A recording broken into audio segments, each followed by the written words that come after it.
For centuries, humanity has believed in a linear path of evolution, a slow, steady climb from primitive survival to modern innovation. But what if that story is incomplete? What if the turning points in our development weren't purely natural? Roughly 6 million years ago, an ancestor of modern apes rose to its feet, setting in motion a journey that would eventually lead to Homo sapiens. For hundreds of thousands of years, progress was glacial. We tamed fire, carved basic tools, and lived hand-to-mouth existences. Then, just 20,000 years ago, everything changed. In a span shorter than a blink in evolutionary terms, we went from hunter-gatherers to architects of vast megalithic temples, builders of empires, and eventually, explorers of space. How do we make sense of that? Some argue we can't, not with conventional science alone. This explosion of intelligence and innovation has led to alternative theories. One of the most provocative, that we had help from beings far more advanced than ourselves. Welcome to the world of the Anunnaki. They're more than myth. They're the center of a sprawling theory that suggests humanity's greatest leaps weren't entirely human. According to ancient Sumerian texts, these so-called gods came not from the heavens in a spiritual sense, but from the sky in the most literal way imaginable, another planet. And they didn't just visit, they stayed, they ruled, and perhaps most importantly, they altered us. Long before Egypt erected its pyramids, or Stonehenge crowned the English countryside, the Sumerians were building cities, inventing writing, crafting legal codes, and mapping the stars with uncanny accuracy. Their civilization bloomed in Mesopotamia nearly 7,000 years ago, and it left behind cuneiform tablets that continue to baffle and inspire. These records tell of beings called the Anunnaki, translated as those who came from heaven to earth. They introduced tools, language, agriculture, and even mathematics. But the texts also hint at a darker truth. These beings didn't just uplift humanity. They enslaved it. Why? One word: gold. Ancient records describe massive gold mining operations that predated technological society. But here's the twist. To early humans, gold was worthless. It had no utility, no exchange value, no role in survival. Yet we dug for it with obsessive intensity. According to the Sumerians, the Anunnaki needed gold, not for jewelry, but for survival. Their home planet, Nibiru, was dying. Its atmosphere was decaying, and gold particles, when dispersed in the air, could reflect solar radiation and purify environmental conditions. Earth had gold, lots of it. And so, the Anunnaki came. At first, they did the labor themselves, but mining Earth's crust was exhausting. Frustrated and desperate, they considered a more efficient solution: genetic engineering. If they could merge their DNA with that of early humans, they could create a workforce suited to the task, strong, obedient, and intelligent. Enki, one of the Anunnaki leaders, took the lead. Early experiments were monstrous, deformed hybrids that echo legends of giants, cyclops, and mythic beastlists. Many were destroyed, others abandoned. But eventually, success came. Using one of their own as a surrogate, they implanted a fertilized egg, part Anunnaki, part hominin. The result was a child named Adamu. Sound familiar? To many, Adamu is the precursor to the biblical Adam.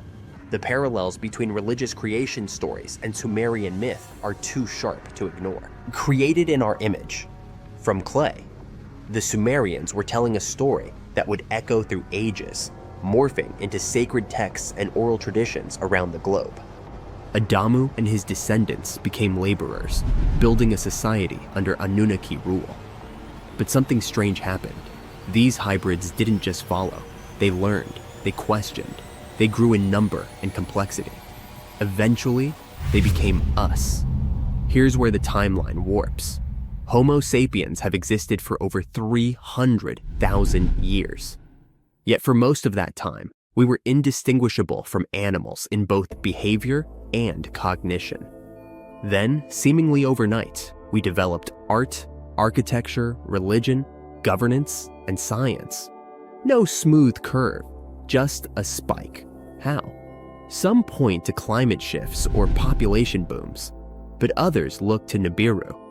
Modern astronomers have observed gravitational anomalies beyond Neptune, suggesting the presence of a massive unseen planet. Dubbed Planet 9 or Planet X, it eerily mirrors the Sumerian Nibiru, which they claimed had an elliptical orbit that brought it near Earth every 3,600 years. The timing of historical jumps in human development? It aligned suspiciously well. According to legend, as Nibiru approached Earth, the Anunnaki would return. Some think they never left. Others believe they're watching, waiting. What did they look like? Relics suggest beings 3-4 meters tall, with elongated skulls and high foreheads, features mimicked by ancient civilizations who bound the skulls of their elite. They wore ornate robes, had light skin, and luminous eyes. Their leader was Anu. His sons, Enki and Enlil, managed Earth's operations. The Anunnaki might have left behind more than just myths, hidden knowledge, lost technology, even genetic markers that still echo within our DNA. The idea is unsettling, yet alluring, that our creators may return, that we are not the pinnacle, but the product. And here's another twist. Some researchers argue that humans don't even belong here. In the book, Humans Are Not From Earth, anomalies in our biology are explored. Why are we uniquely vulnerable to sunlight? Why do we suffer chronic back pain? Why are childbirths so difficult? Every other species fits perfectly into Earth's environment. We arguably do not. Could it be because we're hybrids? Part Earth, part something else. From gold mines to rocket ships, from caves to satellites, our species has always been driven by something deep and inexplicable. Maybe it's curiosity, maybe ambition, or maybe, just maybe, it's a buried memory of where we came from and who made us. So next time you look up at the night sky, remember, the answers to humanity's origin may not lie beneath our feet, but far above our heads. And the Anunnaki, their story isn't over. It may be just beginning.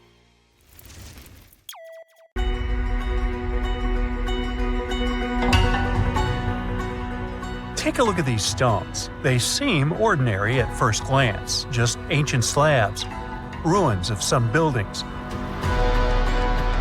However, unlike many other archaeological finds, this one is among the most mysterious and unique. Here's why. These stones are the remains of a large temple complex called Puma Punku, located in Bolivia. Scientists aren't certain, but it's likely that Puma Punku was built by the Tiahuanaco Empire, which existed between 300 and 1000 CE, before the Inca Empire. There is no information suggesting that this civilization had advanced building technologies. Moreover, they might not have even had a writing system. Every stone was carved and polished with astonishing precision. They fit together perfectly, like pieces of a puzzle.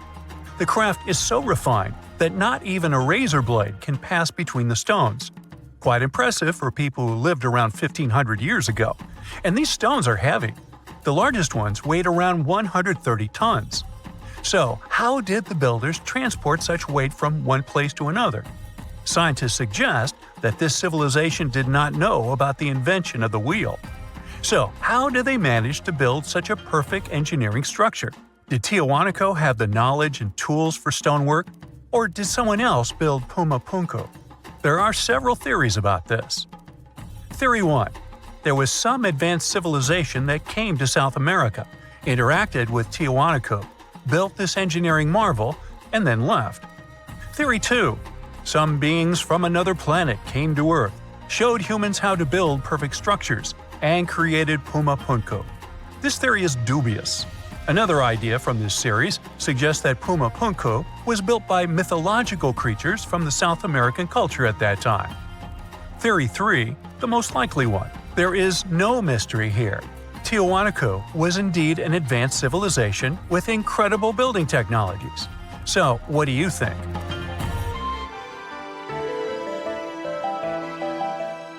Okay, we've seen some pretty rectangular stones used for building a temple. How about perfectly round stones for studying the starry sky? Or for some other purpose, it doesn't matter. So, welcome to Costa Rica. In the south of this country lies the so-called decaspheres.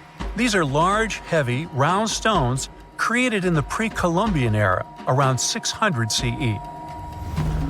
Now, each stone is made from a unique type of rock formed from cooled magma. In other words, someone waited for a volcanic eruption to end and for all the magma to cool, and then took all this material and carved these spheres from it.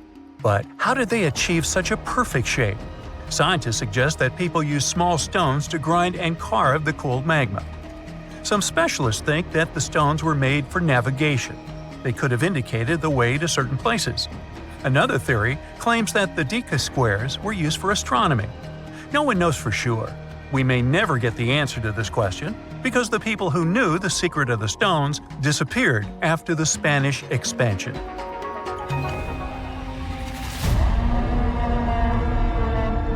So, let's continue our journey. See these cobblestones? Archaeologists still don't know why they're arranged along a long stretch of desert crossing Jordan and Israel. These strange stones form a chain of lines 40 miles long and have been here since around 300 BCE. Because they were discovered by pilots during flights about 100 years ago, some call these stones kites. One of the more popular theories suggests that people placed these structures here to lure animals into a pit where they could be caught. Apparently, ancient hunters knew the behavior of local fauna well, and were sure the animals would somehow walk along these stones, ending up in an open area with a pit where hunters could easily do their work. Perfectly smooth rectangular and square stones, round stones, stone traps for animals. What's next? How about a stone canvas or stone painting? To see this ancient artifact, we'll travel to Glasgow, Scotland, where archaeologists unearthed a stone slab created about 5,000 years ago. It is called the Cockno stone. The slab measures 43 by 26 feet, about half a basketball court. And this entire area is filled with strange swirling patterns that scientists call cup and ring marks. But what do they mean? As usual, scientists don't know for sure. But one theory suggests that the inscriptions on the stone are somehow related to astronomical phenomena, such as lunar or solar eclipses. Maybe it was a star map, or maybe people just wanted to create a work of art. In any case, there is another interesting fact related to the cup and ring marks. Scientists have found similar drawings in other prehistoric sites around the world. Okay, let's step away from mysterious stones and look at some other archaeological mysteries. Here is the approximate order of civilization development starting from 8000 BCE, according to scientists. First, people settle in one place and build a city or settlement there. Then they engage in agriculture, and after that, they build temples. But in 1994, archaeologists said, no, the order might have been different. What if people first built temples to worship higher mythical beings and only then built cities and engaged in agriculture? Let's go to Turkey, to the rural area of Göbekli Tepe, where in the mid-1990s, archaeologists discovered several stone pillars with carved animals on them. This ancient structure dates back to around the 10th millennium BCE. Now, this place is considered one of the oldest places of worship in the world. Most likely, it was built by semi-nomadic hunters who knew nothing about agriculture because it appeared in this region 5 centuries later. Now, scientists are wondering, is it true that such structures led to the settlement of the area? The answer to this question may help understand the mindset and development of humanity in many parts of our planet. So, would you like a scroll with the location of a treasure marked on it? You could say you already have one. Check it out yourself. Just Google the Copper Scroll Treasure. Download a high-resolution photo of the scroll and follow the instructions. Oops! The instructions are written in an incomprehensible language. Scientists have been trying to decipher this message since the scroll was discovered in 1952 in Qumran, and the answer is still not found. According to one theory, the scroll contains information about a large amount of silver and gold. But even if the treasure does not exist, this artifact is still quite interesting to study. It was created around 2,000 years ago, during the time when the Roman Empire ruled over the settlement of Qumran. Perhaps the local residents hid their valuables from the Roman legionnaires and left such a map for their descendants. When you approach this archaeological wonder, you won't notice anything. But if you rise into the air and look down at the ground, you'll see amazing patterns created by the people of the Nazca culture. This discovery is called the Nazca Lines. Pilots and passengers of commercial aircraft first noticed them in the 1920s and 30s during flights over Peru. These large drawings consist of geometric lines, complex images of animals, and whimsical figures. More than 2,000 years ago, people removed part of the surface soil of this land and created these patterns. But why? The Nazca Lines continue to captivate researchers and enthusiasts alike. Recent technological advancements, such as drone imagery and satellite mapping, have provided new insights into these enigmatic formations. Some researchers are now exploring the possibility that the lines serve multiple purposes, including communication with someone not from our world. And to some extent, this is true. Some scientists believe that the Nazca Lines were a ritual method for communicating with the deities of the Nazca civilization. Studying these archaeological wonders not only enriches our knowledge of the past, but also inspires us to appreciate the ingenuity and creativity of the human spirit. Now, we wouldn't call this island mystical unless there were tales of giants living here. The island of Gozo in Malta is the backdrop of an ancient legend. Malta is an island country located in the Mediterranean Sea, just south of Europe. It's a very strategically located archipelago. Throughout history, it was ruled by many different societies, such as the Phoenicians, Greeks, Romans, and Carthaginians. One cold night, thousands of years ago, a farmer noticed the sky turn orange, then red, when he heard a loud thump. Although the ground seemed to be moving, this wasn't an earthquake. When he looked toward the woods, he saw a giant silhouette, taller than the trees. As he fearfully approached, he realized it was a woman, a giant woman. She introduced herself as Sansuna. Unlike the terrible giants of many tales, Sansuna didn't want to exterminate the human race. She was loving and caring. She told the farmer that she and her people could help protect their land from invaders. The locals were pretty interested in this offer. Since Malta is located in an important commercial route, it was constantly being invaded. The story says that Sansuna settled in Malta, and sooner rather than later, she was moving things around. And when I say things, I mean monoliths. Sansuna carried huge stones on her shoulder to build a magnificent temple called Gigantia, which means place of giants. She even did this while holding her half-giant, half-human kid on the other shoulder. Some say Sansuna lived exclusively on beans and honey, although others replaced honey with water. The funniest bit here is that Malta is the 10th smallest country in the world, but it somehow managed to host giants. Hey, go figure.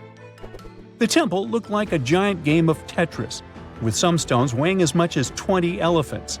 Some of these monolithic rocks are so heavy, scholars guess it would take 50 men working together to lift just one stone.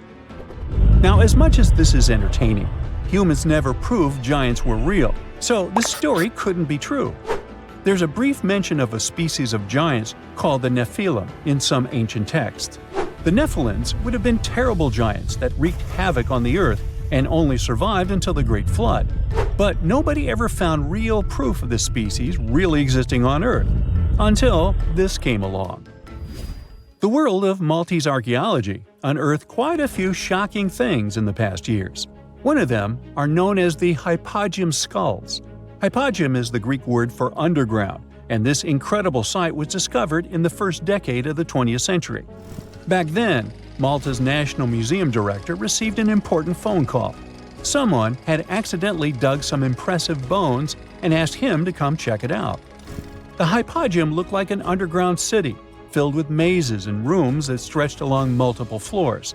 They were all made with similar limestones as the Maltese temples above ground. The hypogeum was filled with important relics and artifacts. Scientists quickly understood that the hypogeum was built as a type of final resting place for locals. So, along with skulls, they found a lot of bones and skeletons. One of these artifacts were skulls, but these weren't regular human skulls. Rather, they were of the elongated type. To make matters worse, these skulls were hidden from the public for years. People started to talk and created a bunch of theories behind it. The truth is that this discovery was a turning point for Maltese archaeology, although scientists didn't know what to do with it. Some wondered if these skulls were natural or manipulated, since they knew some cultures in the world used head binds to alter their skulls. Other scientists threw in the hypothesis of little gray people or even the legendary giants. Some say that the elongated skulls could have been sculptures that worshipped otherworldly deities. There was no way to confirm any of these theories. So the question remained: who were the builders of Malta's megalithic temples? Now let's take a look at what scientists know.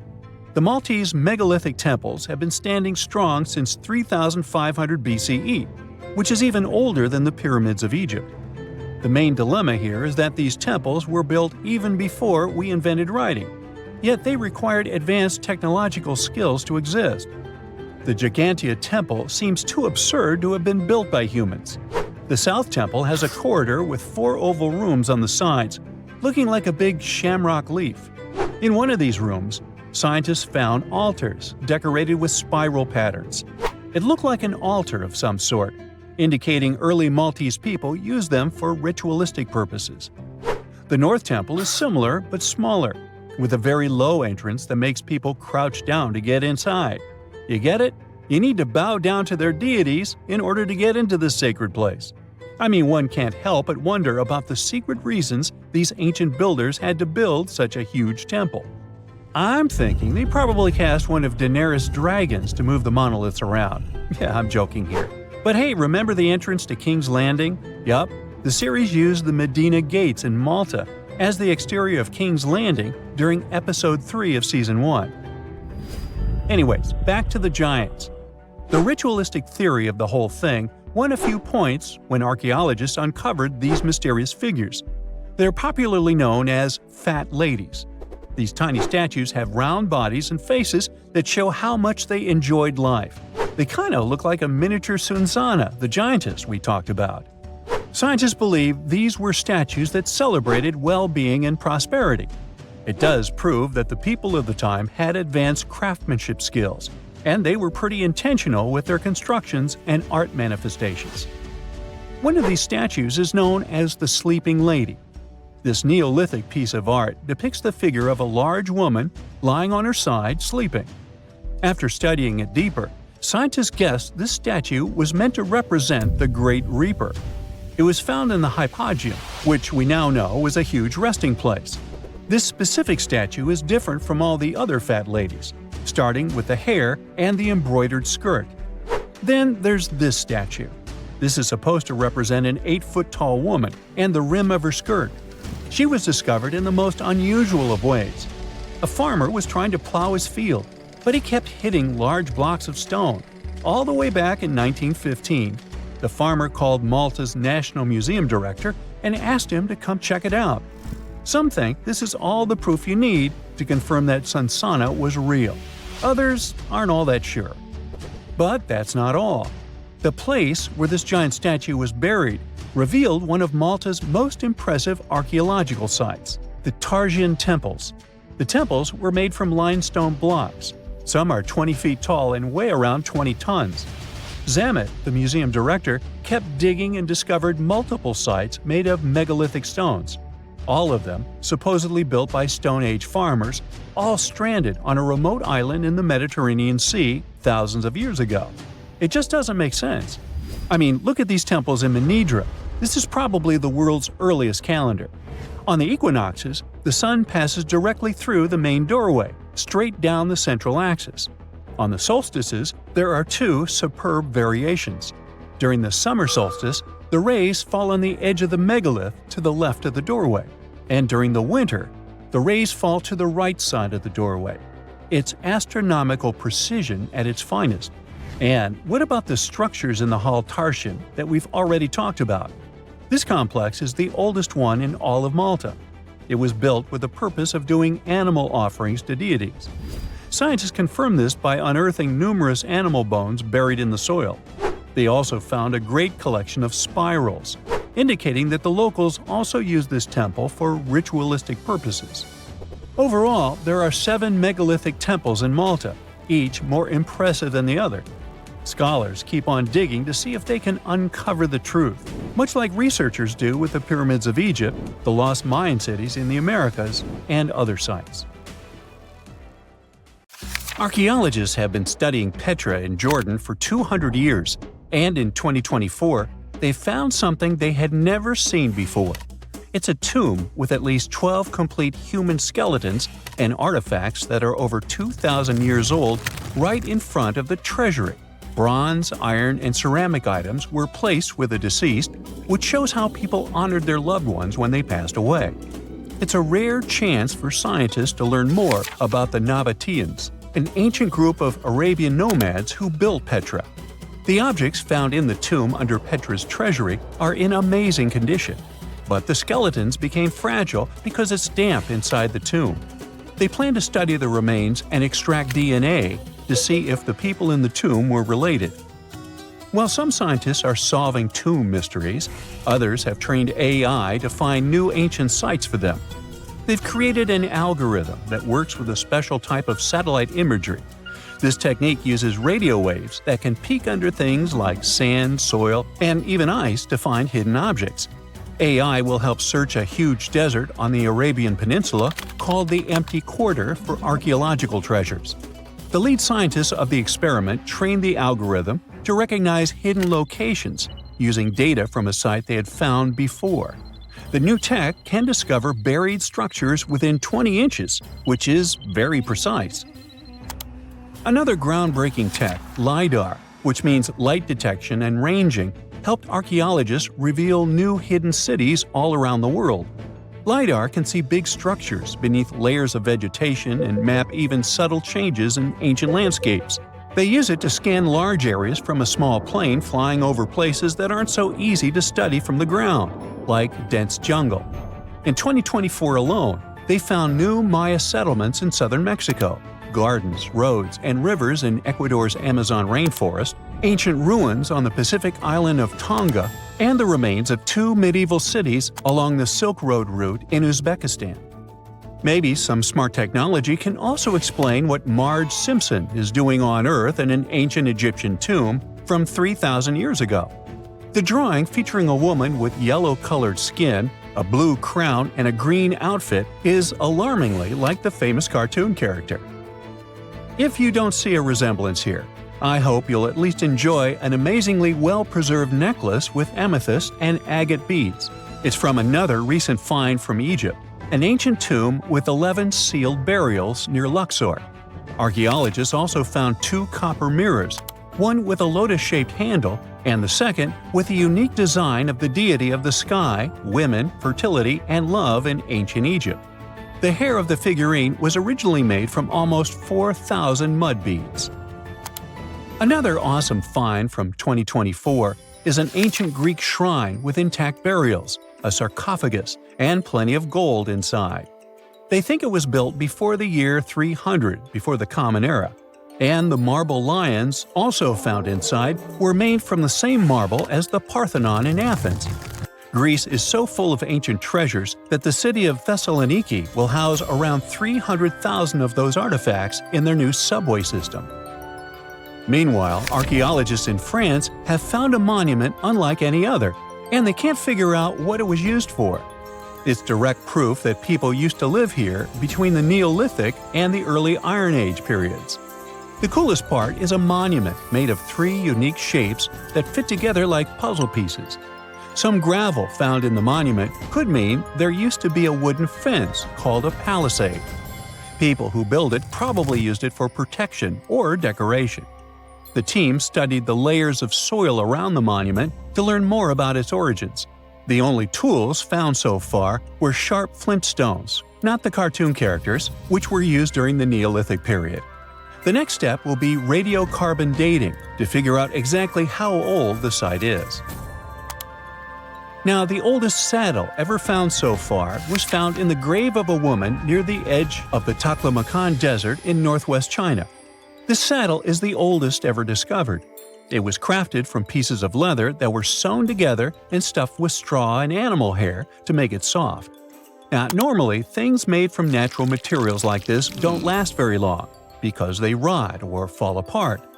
But the Taklamakan Desert is so dry that it helped preserve the artifact. The herdswoman who used the saddle was buried in her full riding attire, so this proves that not only men used saddles and took part in herding and traveling. Now let's shift to Guatemala, where an ornate jade mask made by the ancient Maya people was waiting for centuries to be discovered. Scientists use radiocarbon dating to figure out the age of the mask. They believe the mask may represent a Maya storm deity, a powerful figure in their mythology. These kinds of masks were often made to honor Maya royalty, and they were placed in the tombs of kings and queens when they were buried. The king's tomb was also decorated with carvings made using tools crafted from volcanic obsidian.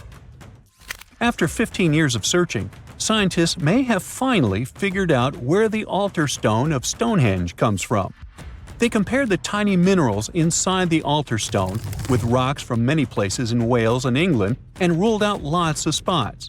Then they found the perfect match with a place in Scotland, more than 466 miles away from Stonehenge.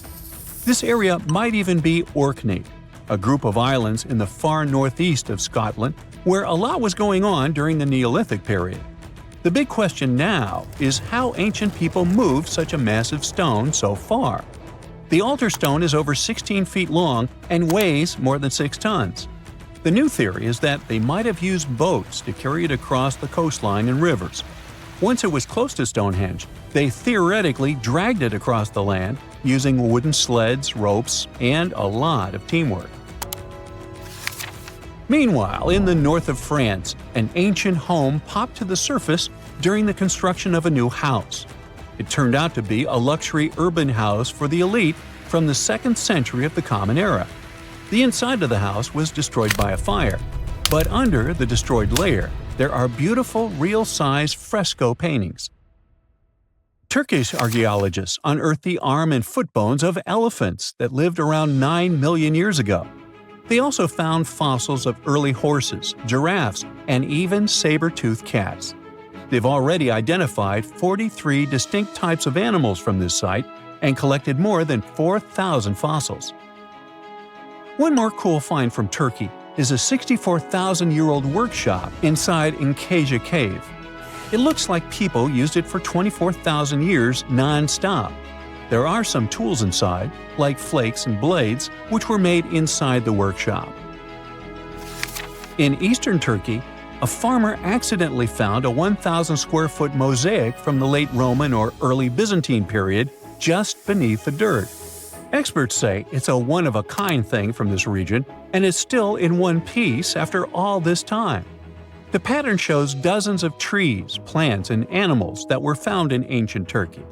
There could be more treasures in the area, so they plan to keep digging. Our final stop will be in Sicily, where archaeologists uncovered a huge ancient thermal complex. Inside, they found 2 rooms with floors covered in colorful mosaic designs, along with a large courtyard surrounded by arched wings. As they kept digging, they discovered more parts of the ancient city. They found new roads and the remains of a huge complex, along with stretches of old stone walls that were part of the city's fortifications. These discoveries are helping scientists imagine what the city might have looked like during ancient times. No one knows for sure whether the bathhouse was built by the Greeks or the Romans, since both civilizations lived in Sicily long ago. Imagine you've booked a tour through the jungles of Costa Rica. All of a sudden, you stumble upon a huge stone sphere, nearly the length of a king-sized bed in diameter. How on earth did it end up there? And what does it symbolize? You immediately ask your guide. He's not as amazed as you are and tells you that there are actually several hundreds of them scattered across the south of the country. The mysterious stone spheres don't have an official name. The locals simply call them las bolas, which means balls in Spanish, while historians refer to them as Diques spheres, after the culture that produced them. Scientists have studied the sediment layers of the Earth around them and estimate that the earliest were made around the year 600 CE, and the newest ones date to the year 1000 CE. Many of the spheres were relocated after their initial discovery, and that's why archaeologists can't date them precisely. The Diques culture completely disappeared shortly after they were discovered by the Spanish in the 16th century. Unlike the Mayas and the Aztecs, the myths or legends of these peoples didn't survive, so they cannot explain the existence of the mysterious orbs. More than 300 of these objects have been discovered so far, with some being smaller than 1 inch in diameter, and the largest measures 6.6 feet in diameter, standing taller than most humans. Although there are ones made from limestone, most spheres were carved out of a coarse version of basalt, a type of rock that forms when lava cools rapidly. Some orbs weigh up to 15 tons, and in most cases, their surface is smooth to the touch, although there are coarse, mostly unfinished pieces. If we throw away the theory that river erosion naturally sculpted the spheres, the ancient people seem to have created them by hammering boulders with other rocks. Once they got the rough shape they were aiming for, they would polish the rock to perfection, using techniques such as controlled fracture and grinding. The mysterious spheres are located in the Diques Delta, on the coast of the Pacific Ocean. Most of them can be found in a place called Farm 6, which, alongside 3 other sites, was proclaimed a UNESCO World Heritage Site in 2014. The area contains other finds from the pre-Columbian era, such as paved areas, burial sites, and mounds. For centuries, the stone balls were hidden under a thick layer of sediment that protected them against the elements and looters until they were unearthed during the 1930s. The company that owned the land was clearing the rainforest for banana plantations when they stumbled upon these unusual stone constructions. Some were damaged by bulldozers, and some by workers trying to pry them open, as they believed there was gold hidden inside. It took a while before the authorities intervened to stop further damage to the finds. Doris Stone, the daughter of an executive of the company that owned the land, was the first to study the spheres. In 1943, she published an article in a leading American archaeological journal, turning the world's attention to the orbs. Expeditions soon followed, and archaeologists were immediately able to determine that the stone formations were human-made, probably created by the ancient indigenous population of Costa Rica. To this day, no one has been able to fully explain their function in a scientific way. It means there's still room for some wild theories about the sphere's origins and true purpose. The most popular theory in the scientific community is that the stone spheres served as decorations and status symbols, as many of them were found near the houses of chieftains. Local tribal leaders were also laid to rest with some of the smaller balls, so these stone formations were definitely associated with power in some way. Chiseling a boulder to perfection involved a lot of labor and planning, and only powerful individuals could afford it at the time. The other popular theory is that the boulders were used for astronomical observations. Individual spheres represented stars or planets, like a primitive map of the night sky. Since they were perfectly round, it was easy to roll them around. Before the jungle engulfed them, the area where they were found was a flat alluvial plain, ideal for rolling large boulders around. Another version of this theory suggests that the stones were used as boundary markers, much like modern border stones, which are also mostly made from stone. Finally, legends from other tribes that lived in the area tell of how the spheres were cannonballs that the deity of thunder used to drive away the deity of winds and hurricanes. We still don't know the original purpose of the Costa Rican spheres, but they remain an important part of the country's national identity. The National Museum in the Costa Rican capital, San Jose, has 6 of them in its courtyard. Many other spheres have become prized garden decorations for wealthy Costa Ricans. There's even one at Harvard University. More than a millennium after they were created, the mysterious stone spheres of Costa Rica are still associated with power and wealth. In terms of numbers, the stone orbs are not perfectly round. They are rated as nearly perfect at 96% spherical in shape. And while even that is pretty impressive, the spheres of Costa Rica are not the only ones of their kind. Nearly a decade ago, workers came across mysterious giant stone spheres deep underground in a coal mine in northern Asia. The surface of the spheres, which measured a little over the length of a human footstep in diameter, was unusually smooth, and people tried to explain it somehow. Some were certain they were out of this world, and others suggested the spheres were actually petrified dinosaur eggs. Scientists quickly put an end to further discussion, as it turned out that the mysterious spheres were concretions. Those are rock formations that take millions of years to form deep underground. Think of a pebble that picks up snow as it rolls down a hill. That's how concretions are made. Groundwater, rich in sediment and minerals, flows around the sediment, slowly shaping it into a perfect orb. The process is quite common in nature, but most concretions are fairly small. The spheres found in the coal mine grew to their size in the mineral-rich ground, and they were big enough to get the press and the general public interested. Another possible case of concretions is the massive stone spheres found in the Visoko Valley in Bosnia. Samir Osmanagic, better known as the Bosnian Indiana Jones, was the first to explore those objects about as wide as the length of a London bus. He believes the stone spheres were carved by a lost civilization that lived in the area 1,000 years ago. The reddish color of the orbs, though, is proof to geologists that they are indeed concretions, rich in iron content. The Moki marbles, found in rural Utah, are similar in color to the Bosnian spheres. These tiny concretions are the size of toy marbles and consist of a sandstone core and a shell made out of hematite, an iron ore. In South Africa, miners have come across Klerksdorp spheres, which are similar in shape and size to Moki marbles. The only difference is that these ones formed inside volcanic sediments and ash. The most intriguing among human-made tiny spheres are probably the orbs found on several Greek islands. Scientists discovered 700 stones smaller than golf balls near the Bronze Age site of Akrotiri on the island of Santorini. They believe that the finds were between 3,600 and 4,500 years old. When they compared all the stones' variations in size and color, the archaeologists concluded that these enigmatic stones could have easily been the oldest board game ever made. With the help of artificial intelligence, scientists are now trying to work out the rules of this game.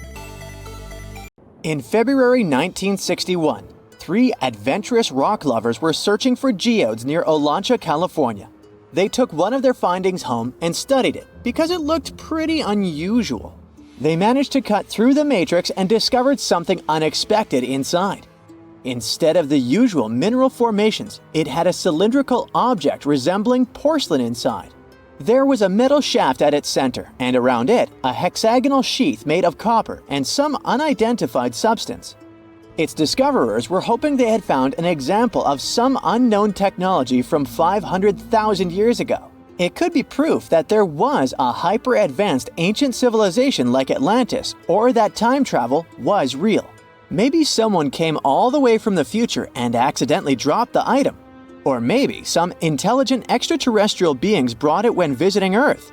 If any of these theories were true, it would mean that scientists have to completely rewrite all human history as we know it. But not everyone shared the excitement, and truth seekers and alternative archaeology circles were trying to solve the mystery of the so-called Koso artifact until the late 90s with theories and debates. Then a group of skeptics took images and x-rays of the discovery and showed them to spark plug collectors. They have identified the artifact as a spark plug with corroded metal components from the 1920s and not ancient technology at all. Almost 20 years later, one of the co-discoverers of the artifact agreed to take it for inspection at the University of Washington. They officially confirmed it was a 1920s-era champion spark plug. And the stone matrix containing the artifact wasn't a geode, but a concretion. Those can form because of natural processes over decades or years, but not millennia. The Koso artifact is a good example of an out-of-place artifact, which is a thing in pseudo-archaeology. It's something found in a place or time where it shouldn't logically be. These artifacts seem too advanced for the time period they're found in. They could also mean human activity existed when humans weren't supposed to be around. The Baghdad Battery is another example of such an artifact. It was found in the 1930s by a German archaeologist and consists of a clay jar, a copper cylinder, and an iron rod going through the jar's stopper. Its top, which was broken off, probably had been sealed with asphalt. Its discoverer noticed that it had two different metals and possibly an electrolyte, which are key components of a battery. There are no ancient writings to support this theory, but when scientists ran tests and filled it with an ionic solution like vinegar or wine, it showed that it could conduct electricity. If it really was a battery from 2,000 years ago, it might have been used in ancient medical practices, or even embedded in statues to make it look like they were buzzing to impress people. Kionich, who found it, believed it was used for electroplating, a process for coating metals. Even if it was used as a battery, the Baghdad artifact could only produce a small amount of energy, around 1 volt of electricity. So, some people believe it was used as a storage container for sacred scrolls. Back in the 1930s, a couple stumbled upon something strange while walking along Red Creek in London, Texas.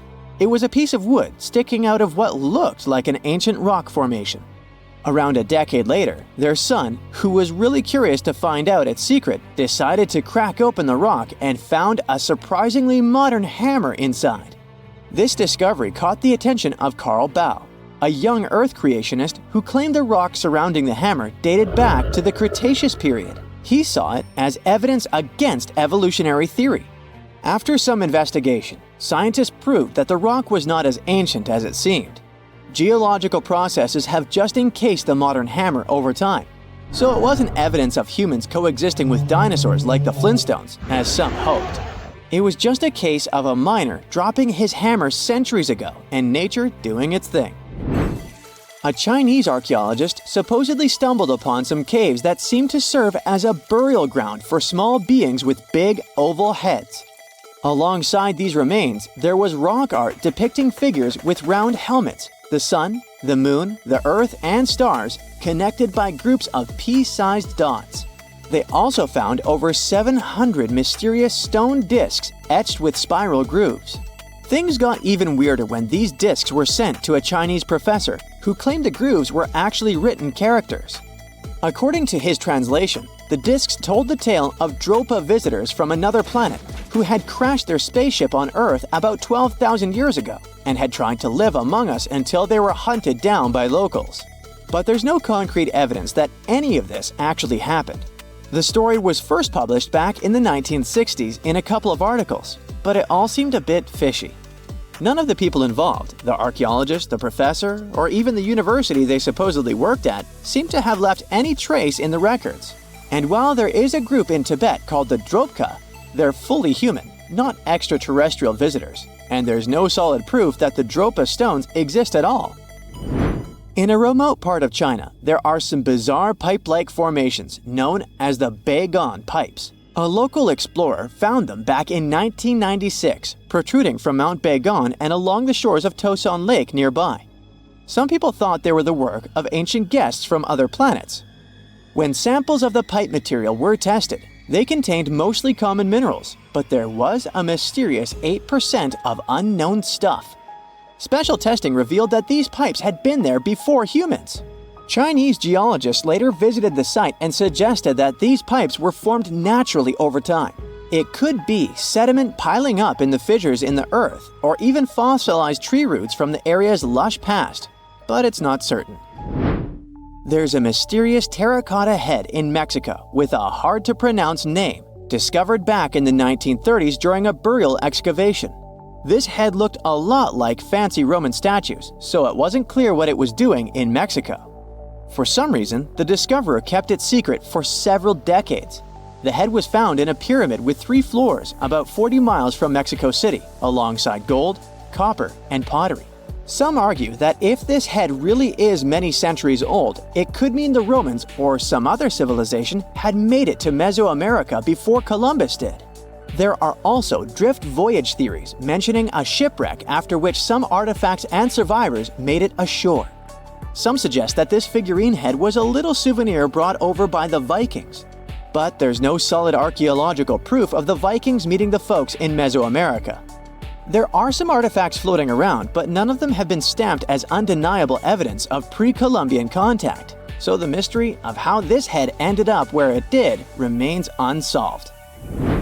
While digging a trench along a river in Romania, workers found a wedge, which is now famous as the aluminum wedge of Ajud, or the object of Ajud.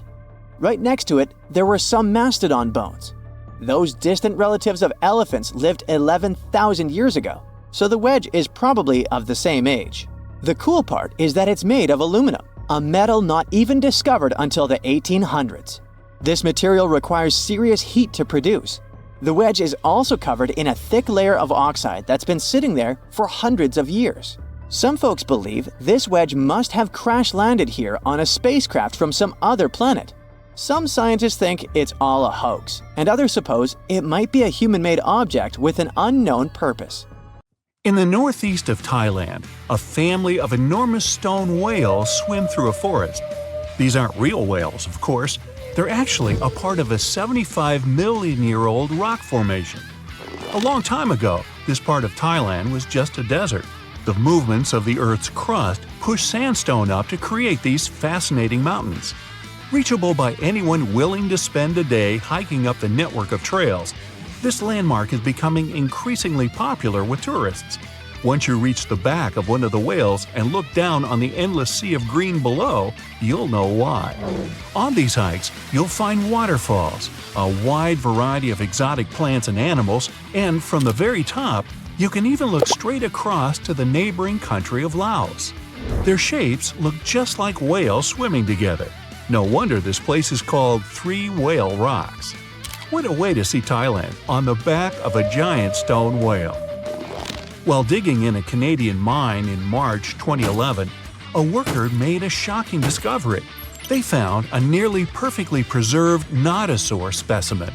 This extinct dinosaur weighed in at around 3,000 pounds and grew to 18 feet. Despite being over 110 million years old, the nodosaur was so well preserved that you can clearly see the heavy body armor and scaly skin that covered it. It took almost an entire year of painstaking work to uncover the incredible find. The fossil was finally unveiled in a Canadian museum in 2017. Unexpectedly, analysis of the skin showed shading that the nodosaur may have been capable of camouflage, like modern-day geckos and moths. This is in addition to the spines and scales that already make it a walking tank. Still being studied today, this nodosaur could go down as one of the most important fossils discovered in a long time. Its detail could help us to uncover even more of the mysteries of the past. The Voynich manuscript is the world's most mysterious document. Since its discovery in 1912, the manuscript has been a complete mystery to everyone that comes across it. It is heavily illustrated with strange pictures of alien plants, unknown objects, and the zodiac symbols. But the most interesting aspect of it is the writing. The language used in the text is completely indecipherable. No one knows what it says, who wrote it, or where it was written. We don't even know if it was a real, functional language or if it was just created for this one text. The drawings of different plants are equally intriguing. Most of the plants in the manuscript are identifiable as plants, but they don't match up with any known species. A professor of applied linguistics in England claimed to have deciphered some of the characters in the book, but we haven't managed to uncover any more information about this mysterious text. If you're ever going to head down under, don't forget to pay a visit to the Mystery Craters in Queensland. Halfway between Bundaberg and Gingin is one of Australia's most baffling finds, and that's saying quite a lot for Oz. In 1971, the site belonged to a farmer growing zucchini and potatoes. As the farmer tried to expand his farm, he kept hitting large rocks in the fields while plowing. When he took a closer look at the rocks in his way, he found marine fossils and some strange craters. The farmer passed his finds on to geology professors, who set out to research the formations. When the geologists began digging around the area, they uncovered a huge layer of sandstone and ochre stain that was completely covered with craters. There were 35 craters in total, and the layer of rock is estimated to be around 25 million years old. The scientists studying this mystery believe that hot springs, former ocean activity, and meteors are the prime suspects behind the craters. And I'd like to know about the characters who named those towns Bundaberg and Gingin. What fun names! Now, the Antikythera mechanism is an ancient computer of sorts that's still baffling scientists with its extraordinary design. Around 2,000 years ago, a Greek ship sank off the coast of the island of Antikythera. The wreckage was discovered in 1900, and divers salvaged some of its ancient artifacts. When archaeologists started sorting out the discoveries from the wreckage, they came across an object that didn't seem to fit with anything else. The wreckage was ancient, but they found an incredible device that seemed far too technologically advanced. The machine functioned as a calculator, allowing its user to follow time, the movement of stars, eclipses, moon phases, and even countdowns to events like the Olympics with amazing precision. This level of technology is almost impossible to explain coming from an ancient Greek wreckage. No mechanism would come close to the machine until the 14th century, when geared clocks began to be built in Europe. How was the device, created so long ago, 1,400 years before its time? Could the sinking of the Antikythera and the loss of the calculator have held the development of technology back by hundreds of years? Meanwhile, the Caucasus Mountains near the Black Sea are one of the few areas of Europe that haven't experienced much human impact, even though most white-skinned people in the world are referred to as Caucasians.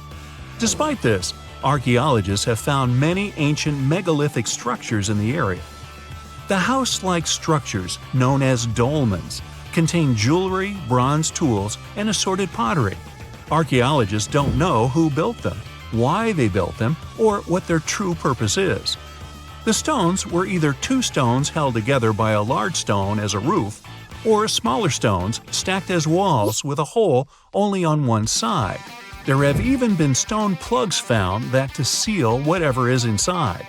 What's even stranger about these stone formations is that they aren't just found in the Caucasus. They're found all over the planet, in Australia, South Korea, Colombia, Africa, and even France. Their purpose is unknown, so all scientists can do is speculate. The discovery of the tomb of the first emperor of China in 1974 is well documented. Who could forget the finding of 8,000 terracotta warriors protecting the entrance? Most of the statues are warriors, each with their own unique facial expressions. There are even full-size terracotta horses and chariots too, just for extra protection. What isn't well known is that some areas of the tomb haven't ever been entered yet. Archaeologists are very reluctant to open the site because the whole area is unstable. There might be something amazing inside, but no one wants to risk losing an amazing piece of history. Eventually, researchers will send tiny robots into the unopened tombs to give a better idea of what's inside. Until then, archaeologists have to wait a little bit longer for the secrets. In southern Costa Rica, people have discovered a collection of mysterious stone spheres. There are over 300 scattered around the landscape, and some are almost 7 feet across. No one knows their purpose or how they were produced.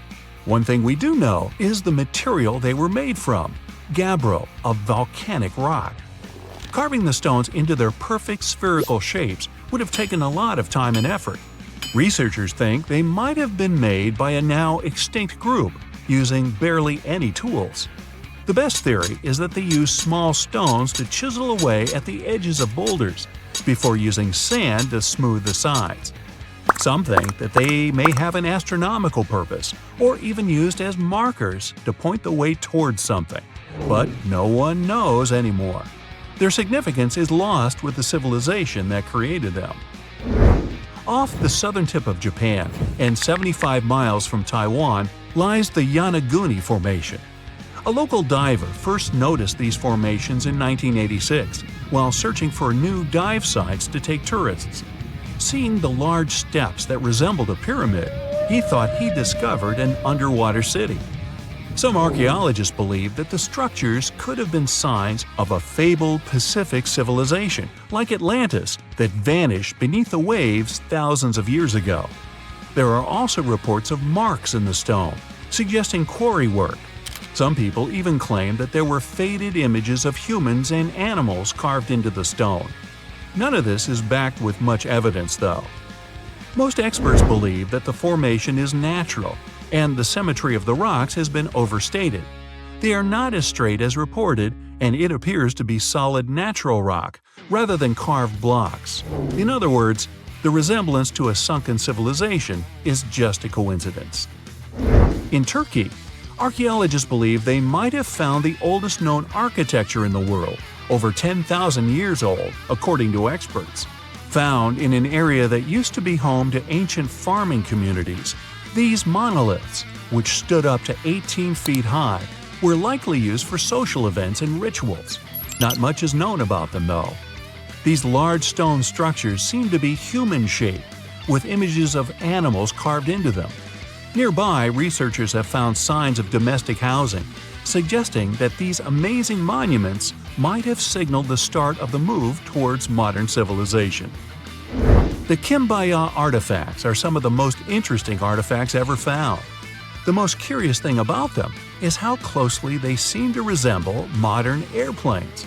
They're so aerodynamic that modern scientists believe they might even be able to be used as blueprints for a functioning aircraft. In 1994, two aeronautical engineers created larger-scale models of these artifacts. They proved that the designs fly, with a little help from modern engines. What's really astonishing is that these objects are possibly thousands of years older than the first airplane by the Wright brothers. Just another one of our world's fascinating mysteries. The most exciting accidental discovery I've made in my life was a $10 bill in my old winter jacket. Some folks are luckier, though, as they find underground cities from centuries ago or make inventions that turn them into millionaires. Velcro was invented after a routine walk in the woods. Kellogg's cornflakes were inspired by a chipped tooth, and Play-Doh saved a business empire from falling by chance. Back in 1998, electrical engineer John Williams found something that looked like an electrical plug sticking out of the ground. He started digging and noticed that it was stuck in a small rock. He found it in a rural location in North America, far from civilization, industrial complexes, airports, factories, and electronic plants. This piece of electronics embedded into a solid granite stone got the nickname Enigmalith and a price tag of $500,000. Some scientists are sure it's a big hoax and not a souvenir left by some visitors from space, as Williams claims. But the finder of the rock wanted to prove that it was a real piece of ancient technology, some sort of an electrical connector. If it's not a hoax, then this little find could be proof that humans, or some other civilization from the past, were way more advanced than we ever thought. They must have managed to invent a way to transmit electricity long before humans in the 19th century. He offered scientists to take a look at this find and establish what it really is without breaking the rock open, but there were no takers. Williams consulted an engineer and a geologist, and both confirmed there were no traces of glue on the electronic component. It hasn't been welded either, so it must be as old as the rock, which is around 100,000 years old, according to geological analysis. Dr. John Kellogg had a philosophy of biological living with regular exercise, massage, plenty of water, zero bad habits, caffeine, and no meat. At the end of the 19th century, he looked over a health institute in Michigan. He once whipped up a mix of flour, oats, and cornmeal. He thought that by baking whole grains at high temps, they'd be easier on the stomach and healthier overall. He baked the mix twice and first made cookies, but a patient chipped a tooth on that version. Then he decided to break it into small pieces. It's hard to pinpoint exactly how Kellogg cornflakes came to be, with so many versions of the story floating around. Kellogg's wife, Ella, and his brother Will both claimed they played a role in creating the flakes, along with several other family members and sanitarium staff. The company lore says that it all went down one night in 1898, when some wheat-based cereal dough was left out too long, fermenting in the process. When rolled out thin, the slightly moldy dough turned into these perfect large thin flakes that got all crispy and yummy in the oven. Over the next few years, Will Kellogg kept tweaking the recipe and realized that corn, not wheat, made even crunchier, tastier flakes. His brand, Kellogg's Corn Flakes, has grown into a multi-billion-dollar company. Swiss engineer George de Mestral once went for a walk with his dog and came back with a concept that would later go to space.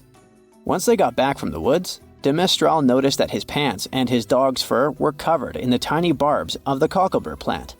He examined the burrs under the microscope and noticed that they were shaped like tiny hooks that stuck to loops on clothes and fur. He decided to recreate that natural tech to design an extra strong fastener, one with many practical uses. He was testing different materials for his invention for so many years and finally settled on nylon. He also needed to design a special type of loom that could weave the fibers in the right size, shape, and density. It took de Mestral a total of 14 years until he introduced the world to Velcro, which means velvet and hook in French. De Mestral was hoping his invention would replace the zipper on clothes, but the fashion world found Velcro cheap-looking and unattractive. But NASA didn't think so, and used Velcro for astronaut spacesuits and helmets in the 1960s. Now, Velcro is used everywhere, from footwear to toys to airline seat cushions. Before the middle of the 20th century, most homes were heated with coal. It left soot throughout the house, which was especially visible on wallpapers. Kutal Products was the largest company that sold wallpaper cleaner, but in the 50s, more and more people switched to gas, oil, and electricity, and the sooty buildup problem was mostly solved. The owner of Kutal Products was trying to save his business.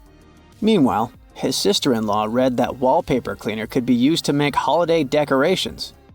She worked as a nursery school teacher, and modeling clay was pretty hard for her students to handle, so she decided to test this material for molding into different shapes, and it works out just fine. She told her relatives about the discovery and suggested a name for it: Play-Doh. The Kutal company was about to go bankrupt, so it was a great alternative for a new business. Soon enough, Macy's and Marshall Field got interested in the new toy and started selling it. Play-Doh was originally only in one color, white, but soon expanded to red, blue, and yellow. They also made several changes to the original recipe, but the mixture is still mostly the same as when it was used to clean wallpapers. An urban legend says that if you take all the Play-Doh compound ever made and put it through their Fun Factory playset, you'll get a snake that will wrap around the planet 300 times. A man in Turkey was renovating his home when he knocked down a wall in his basement with a sledgehammer. He found a tunnel behind the wall that led to an ancient underground city. The tunnel led to more tunnels and then halls and chambers. It turned out to be a whole underground complex with 18 stories and without a single inhabitant, abandoned a long time ago. It was the city of Derinkuyu, built thousands of years ago, a home for up to 20,000 people. Whoever built it had great skill, and it's rather easy to build tunnels out of the soft rock, but cave-ins are a big risk. None of the floors at Derinkuyu have ever collapsed. The city had a complex ventilation system with over 15,000 shafts. The upper levels had the best ventilation and were used for living and sleeping quarters. The lower levels were mainly used for storage, but they also had a dungeon. In between, there were room for domestic animals, a school, a convent, and small churches. John Martin, a forestry professor, was out exploring a forest in Wisconsin one night. He was shining a UV flashlight up into the canopy to spot lichens, fungi, plants, and frogs that glow under the UV light. Then suddenly, he heard a flying squirrel chirping at a bird feeder, pointed the flashlight at it, and saw it light up pink. The professor told his colleagues about it, and they decided to investigate further. They checked out some flying squirrel skins at museums to see if this pink glow is a common thing among them. It turns out that almost all of the flying squirrel specimens they looked at had the same pink fluorescence. Non-flying squirrels didn't glow at all. Other animals with fluorescence, like puffins and chameleons, glow blue under UV light. The only other mammals with fluorescent fur are around 20 species of opossum. They live in different ecosystems and have different diets. The only thing they have in common with flying squirrels is that they're all active at night. And regular squirrels prefer sunlight.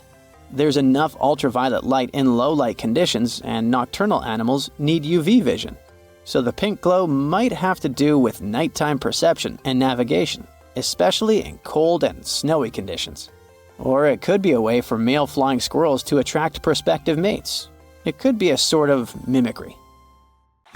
Whenever you hear about ancient ruins, you almost never picture them being suspended somewhere, or just randomly hanging on the branch of a tree, right? In fact, for most of the ancient artifacts we have exposed in museums all over the world, archaeologists did quite an impressive amount of digging. You see, buildings have this funny way of fading away over time if not properly taken care of. Sometimes we need to reuse some building materials, so an older construction may be sacrificed in the process. Other times houses are abandoned, and once they are exposed to the elements on the surface, like rain or sunlight, they don't really stand a chance. Some just simply crumble away due to good old erosion. So the only way a piece of architecture can survive the test of time is if it's somehow gotten buried deep down. Now, how did they end up buried in the first place? Well, it's quite the comedy of errors. Ancient cities had a habit of gradually raising their ground level like a kid adding toppings to their ice cream sundae. You see, these settlements were always busy collecting food and building materials to keep up with their ever-growing population. But hey, who has time to deal with waste and rubbish? It wasn't exactly high on their to-do list back in the day. So when it came to building new houses, ancient civilizations found it much easier to save their sweat and tears by piling up the rubble and constructing right on top. But that's not all. Rivers would also occasionally flood and deposit a layer of sediment on the city floors, further encapsulating those ancient constructions. And in those dry regions like the desert, where the wind likes to show off its sand and dust dance moves, you can bet it was a constant struggle to keep the establishments clean. One hilarious example is the Sphinx, which had its head buried in sand until a group of archaeologists unearthed it in 1817. Some ancient towns eventually got covered up because they were completely abandoned. With less human activity to control their expansion, plant seeds couldn't resist the opportunity and sprouted all over the place. They gobbled up carbon dioxide from the air and grew, adding more and more bulk to the ground. Those cheeky roots even decided to stabilize the soil made from decaying plant matter, creating layers upon layers of earthy goodness. It's like the ultimate DIY project Mother Nature embarked on, with plants as her loyal helpers. The act of digging into the secrets of ancient civilizations is not just about unearthing a lost world. It's also an epic quest to reveal the hidden treasures beneath layers of history. But how do archaeologists know where to dig in the first place? If everything is covered in layers upon layers of sediments, debris, and plant roots, they must have some sort of system they rely on before embarking on a new project, right? For starters, they're not always the ones suggesting an archaeological dig in a certain location. Let me explain. Let's say you're a contractor and you want to build a new fancy apartment complex in your city. Some local legislations have certain requirements before your project can start, though. For instance, before anyone starts building on a piece of land, they might need to bring in specialists to check the soil. These clever folks can be archaeologists, geologists, or paleontologists, and they need to keep an eye on things during development. If any artifacts or ecofacts, fancy word for organic remnants, are discovered, these experts swoop in to excavate and study them. But what about sites that have nothing to do with bulldozers and yellow hats? Archaeologists have more than one trick up their sleeves when it comes to locating ancient hotspots. They dive deep into historic records with a healthy dose of detective work. By sniffing out old documents and maps, they can piece together the puzzle of human activity in a specific area. If a site has been visited before, it's even better. Finding records of past excavations or historical accounts can give archaeologists lots of information on where to continue their treasure hunt. Before archaeologists start swinging their shovels, they engage in a bit of a visual scan mission. Armed with a grid system, they'll stroll around the site, keeping their eyes peeled for any artifacts that might be hiding just beneath the Earth's upper layer. From groundstone tools to historic glass and even ancient garbage dumps, yes, they're also valuable. These keen-eyed explorers can spot signs of human activity faster than most people. If they stumble upon midden soil, fancy term for a garbage dump, they know for sure that humans once called this place home. Archaeologists don't just rely on their trusty shovels, though. They have an arsenal of gadgets to aid in their search for hidden wonders. Geophysical tools are like their secret weapons. Take the resistivity meter, for example. This clever contraption measures the electrical component of the soil and any buried features or artifacts. A buried wall, for instance, will create a different resistivity reading than the surrounding soil. Magnetometers and ground-penetrating radar work in similar ways, showcasing potential hints of ancient treasures in the soil. And who could forget our trusty old friend, the GPS? It helps archaeologists map out precise locations, like a high-tech treasure map, leading them straight to their pot of gold. Care to virtually visit some of the most important archaeological sites in the world? Well, follow me. In the United Kingdom, for instance, you'll find this interesting place called Stonehenge. It's one of many henges scattered around, but this one really takes the cake. Picture this: massive ancient stones standing tall and proud, arranged in a funky outer ring and an inner horseshoe, with some smaller stones thrown in for good measure. And guess what? These amazing stones have been around for over 5,000 years. Talk about a serious case of rock-solid longevity. Now, here's where it gets interesting. According to local folklore, the legendary wizard Merlin whipped out his magic wand and poof! He teleported these massive stones all the way from Ireland. Apparently, some giants had assembled them there, but Merlin decided they would look much better at their new location. Others think it's just the ruined remains of an old Roman spiritual edifice. These amazing structures were built by our Bronze Age ancestors. With their simple tools and limited tech, they managed to create this monumental masterpiece. Impressive, right? Unfortunately, there's still so much we don't know about this area. Stonehenge's initial purpose remains a mystery to this day. Sure, there are lots of theories, but scientists have yet to agree on the subject. However, we do know that it's perfectly aligned to catch the sunrise during the summer and winter solstices. The ancient city of Pompeii is an equally amazing archaeological site. Picture this. Mount Vesuvius, a notorious troublemaker, decided to throw a volcanic tantrum and completely covered this ancient Roman city. It turned it into a time capsule, located outside present-day Naples in Italy. Fast forward to the year 1748, when a bunch of adventurous explorers stumbled upon Pompeii. Lo and behold, they discovered a treasure trove of well-preserved goodies: streets, houses, food. Probably a bit stale by then. Blingy jewelry, fancy sculptures, colorful frescoes, everyday household items, and even animal and human remains. It was like an epic archaeological party. From the looks of it, Pompeii had it all. Fancy houses and villas, a massive 20,000-seat arena, cute little artisan shops, hangouts like taverns. And let's not forget the saucy spots like those luxurious bathhouses for some intense pampering. There's also the sanctuary of Apollo, where people used to gather for their daily dose of worship. And of course, the bustling heart of the city, the Forum of Pompeii, where all the cool people used to hang out. And guess what? Pompeii is so cool that it made it to UNESCO's World Heritage List back in 1997. That's like the ultimate Hall of Fame for historical awesomeness. It also includes many other famous buildings and sites, like the Taj Mahal in India and the Acropolis of Athens in Greece. Earth is 4.5 billion years old. Modern humans, we've only been around for about 300,000 years. So what was happening on our planet before we showed up? Was it just empty? Or could there have been other advanced civilizations that came before us? Civilizations so ancient that all traces of them have been wiped away. This is the heart of the Silurian hypothesis, a fascinating scientific thought experiment proposed in 2018 by astrophysicist Adam Frank and climate scientist Gavin Schmidt. They asked a simple but mind-blowing question. If an industrial civilization existed on Earth millions of years ago, would we even be able to tell? The hypothesis is named after the Silurian period, a time over 400 million years ago when life was thriving in Earth's oceans. But the name is also a nod to Doctor Who, where the Silurians are an ancient reptilian species. It's a clever way to frame the idea, but the science behind it is serious. So, if there were advanced civilizations before us, where are all the ruins, the tools, the skyscrapers? Well, that's the thing. Earth is a master at recycling itself. Our planet is constantly changing. Mountains rise and fall, oceans become deserts, and entire continents shift over millions of years.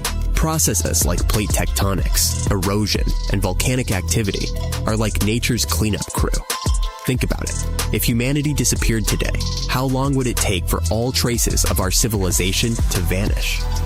Scientists estimate that within a few million years, even our toughest structures, like skyscrapers and nuclear waste sites, would be ground into dust and scattered across the planet. So, if our civilization can disappear so completely, what chance do we have of finding evidence of one that existed hundreds of millions of years ago? This is where Frankenschmidt's idea gets really interesting. Instead of looking for physical evidence, they proposed searching for chemical fingerprints in Earth's geological record. For example, carbon isotopes. Burning fossil fuels changes the ratio of carbon-12 to carbon-13. If an ancient civilization used industrial processes, we might find these anomalies in ancient rock layers. Nitrogen levels. Synthetic fertilizers could leave behind unusual amounts of nitrogen-15. Radioactive isotopes. If they used nuclear technology, we might find traces of plutonium-24 or iodine-129. Elements that don't occur naturally in large amounts. But here's the catch. Natural processes can also produce similar chemical signatures. For example, massive volcanic eruptions can release huge amounts of carbon dioxide, altering isotope ratios. So, how do we tell the difference? One of the key pieces of evidence Frankenschmidt looked at was the Paleocene-Eocene thermal maximum, PETM, a period about 56 million years ago when Earth's temperature spiked by 5 to 8 degrees. This event released a massive amount of carbon into the atmosphere, similar to what humans are doing today. Could this have been caused by an ancient industrial civilization? It's a fascinating idea, but most scientists aren't convinced. The PTM was likely caused by natural processes, like volcanic activity or the release of methane from ocean floors. Plus, the rate of carbon release during the PTM was much slower than what we see today. So, if the PETM wasn't caused by ancient factories, what other clues could point to a lost civilization? Some researchers have suggested that dinosaurs might have been more advanced than we think. Take the Troodon, for example. This small bird-like dinosaur had a large brain relative to its body size, binocular vision, and grasping hands, traits that suggest it could have been capable of complex behavior. Paleontologist Dale Russell even speculated that if dinosaurs hadn't gone extinct, Troodons might have evolved into intelligent, human-like creatures he called dinosauroids. But let's be real, even the smartest dinosaurs were probably nowhere near building cities or launching rockets. So, what about something even stranger, like a civilization based on fungi? In 2000, a Japanese biologist named Toshituki Nakagaki conducted an experiment that blew everyone's minds. He placed a slime mold in a maze with a sugar cube at the end. Within hours, the mold figured out the shortest path to the sugar without a brain. This raises a wild question. Could fungi or other simple organisms have formed some kind of ancient intelligent network? If so, their civilization would leave behind no physical traces, just subtle chemical clues. Of course, not everyone is on board with the Silurian hypothesis. Critics point out that there's no direct evidence, no tools, no buildings, no artifacts. All the proposed chemical traces could be explained by natural processes. Evolution makes it unlikely that any species before humans could have developed advanced technology. So, was there an ancient civilization before us? The answer is, we don't know. But the Silurian hypothesis isn't really about proving the existence of lizard people or dinosaur engineers. It's about challenging our assumptions and asking, what don't we know about Earth's history? And who knows, maybe one day we'll discover a clue that changes everything. At some point in its long and very interesting history, our dear planet Earth was sort of snoozing, just doing its planetary thing, spinning around the sun. And then, bam, life starts getting fancy.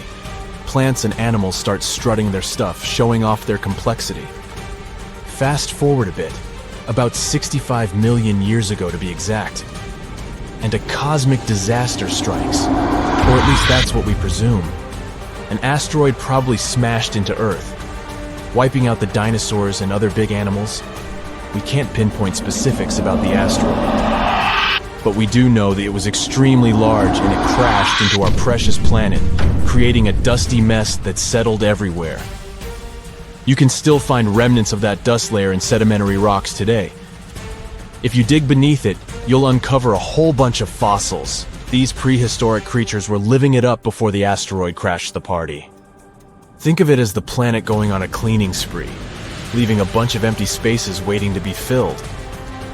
And guess who took the opportunity? Mammals.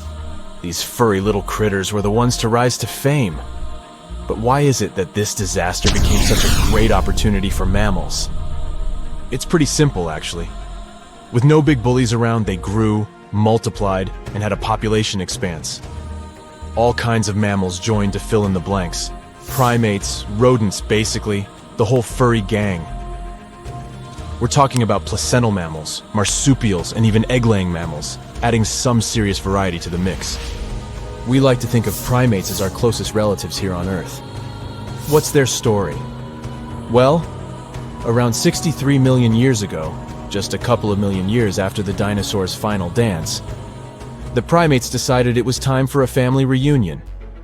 They split into two groups, the dry-nosed primates, who became the cool monkeys and apes we know today, and the wet-nosed primates, who went off to become lemurs and aye-ayes, hey-hays. The fun didn't stop there. About 58 million years ago, the dry-nosed primates began their own little mission. One special guest called the tarsier, arrived on the scene, featuring big eyes that were perfect for late-night shenanigans. This tarsier took a different path from its primate relatives, embracing its unique niche and evolving separately. To this day, the tarsier is the only primate that feeds exclusively on meat. These little guys have a taste for insects, small birds, rodents, and even lizards. But that's not all that makes them unique. Their eyes are twice the size of their brains. Also, their heads can do a full 180-degree spin, just like an owl. Because of their features, the tarsiers are the true kings and queens of the night. With their superpower of ultrasonic tracking, they can spot their prey instantly. Plus, their legs and feet are like springs ready to launch them into action.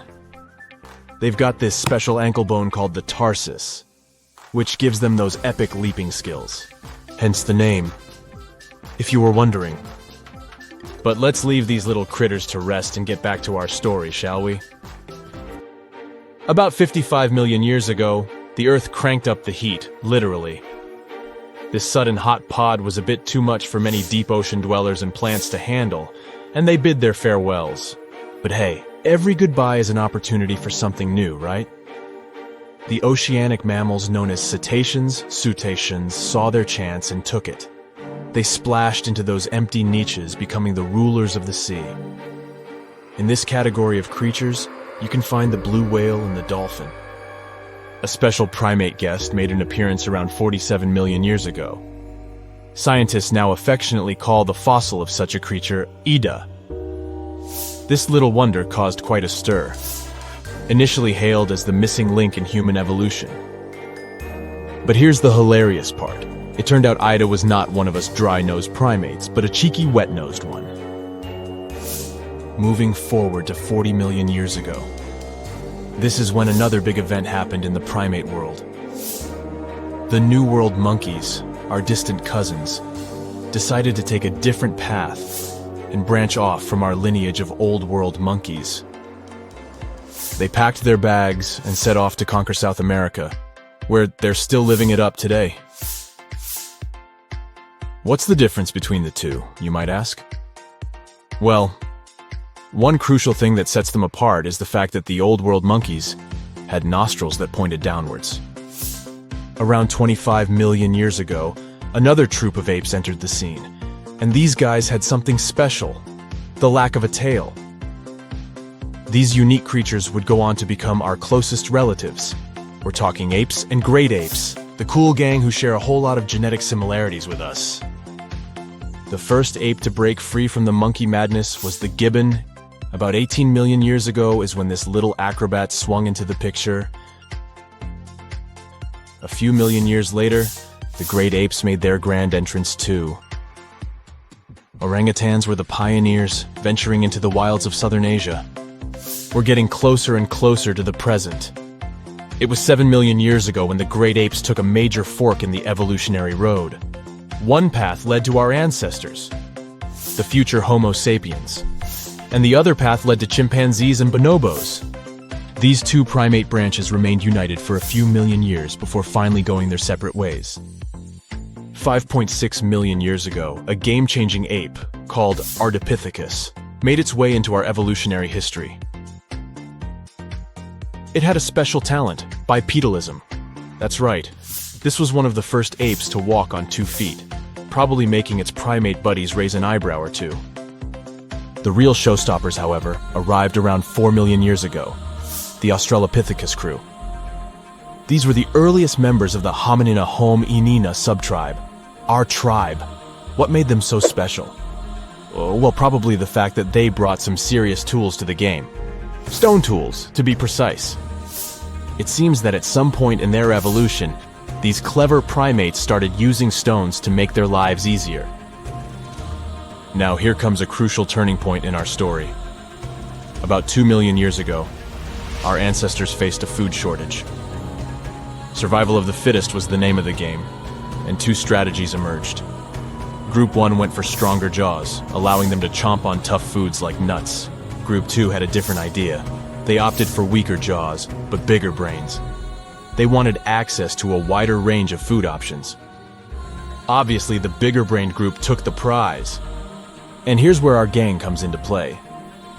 Around 2.5 million years ago, a type of primate also known as handyman made its mark on history. These clever beings had larger brains and knew how to put those neurons to good use. About 1.9 million years ago, a new star emerged, Homo erectus. These creatures not only walked upright, but also had brains that were almost twice the size of the handyman's. They took the world by surprise, becoming the first of our direct ancestors to venture out of the African continent. They even knew how to tame fire. Approximately 700,000 years ago, the world witnessed a culinary revolution. The earliest evidence of cooking appeared. And around 500,000 years ago, our ancestors decided it was time to become a bit more fashionable, donning the first evidence of clothing. Our very own species came to be just 300,000 years ago. Told you we were late to the party. But the world was never the same after the appearance of Homo sapiens, the anatomically modern humans. Alongside our other relatives, we emerged, ready to conquer the world with our innovative minds and complex societies. The exact path of our evolution remains a bit of a mystery. But what we do know for sure is that Neanderthals joined the party around at some point too. As Homo sapiens flourished, so did our capacity for language. Modern speech is believed to have emerged almost hand in hand with our species. We started expressing ourselves, sharing stories, and shaping the world with our words. So, there you have it. It took 13.8 billion years of cosmic history for humans to make their entrance. Think about it. 99.998% of the time since the Big Bang, we weren't even around. Our species, Homo sapiens, is the toddler of the Earth's family, existing for just the tiniest fraction of the universe's timeline. Yet, In this blink of an eye, we've managed to unravel the entire story that led to our existence. The story won't end with us. It's an ongoing saga, still being written with every passing moment.